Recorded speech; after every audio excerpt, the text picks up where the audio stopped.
Hi guys, and welcome to my review of the Audio-Technica MB4K studio microphone. This is a small diaphragm condenser microphone that features a frequency response of 80Hz to 20kHz. As well as being a microphone that I own, it's also a microphone that I use for my voiceovers currently. So getting on to the first advantage of the MB4K. Now we know that a condenser microphone, it needs to have a plate which is charged in order for it to transfer the vibrations down the coil. This is where phantom power comes in. This can either be done through your audio interface or your mixer, or in this case it can also be done by a battery, which allows you a lot more versatility. It allows you to go out and actually record, maybe in some locations where you couldn't otherwise with a traditional condenser microphone.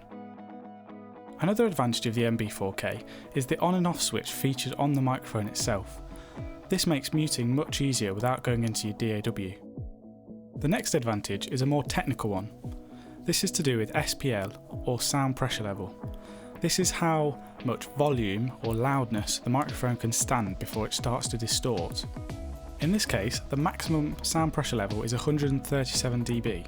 This means that it has quite a high resistance to high loudness, which is something that's great for a condenser microphone that's more sensitive than a dynamic microphone. The final advantage that I want to cover is in regards to build quality. Being advertised as a handheld microphone, this definitely had to be slightly more rugged than your typical condenser microphone, and they've definitely pulled that off. It's got great all metal construction, and the covering is definitely resistant to scratches and things like that. So on to the disadvantages of the MB4K.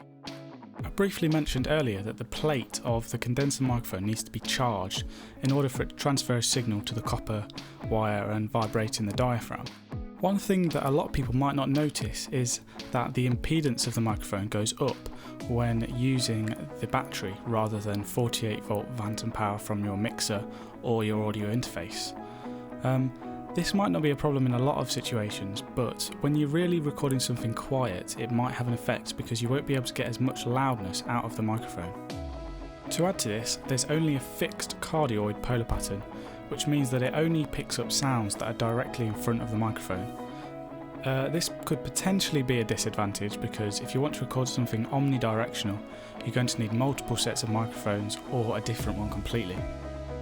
The final thing I want to mention in regards to things that could hold this microphone back is the fact that it only has a small diaphragm. A lot of condenser microphones have a large diaphragm these days, and that's because they can reach a lower frequency response. This one reaches 80Hz, which is not too bad, but in comparison to other large diaphragm condensers in its price range, it's not as good. Despite those drawbacks, this is still a great microphone. It's got a really good price for performance ratio, it's absolutely brilliantly built, and I think it sounds personally good enough to use on my videos. I've used it for vocals, I've used it for acoustic guitars, drum overheads, you name it. If you're looking for a microphone that's both versatile, well built and sounds great, then this is definitely a microphone to bear in mind when you're trying to decide.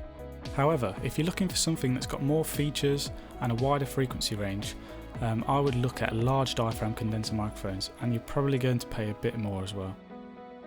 Thanks for watching guys. If you enjoyed the video, feel free to like, subscribe or comment down below on any videos that you want me to do next. In the meantime, I'll see you in the next video.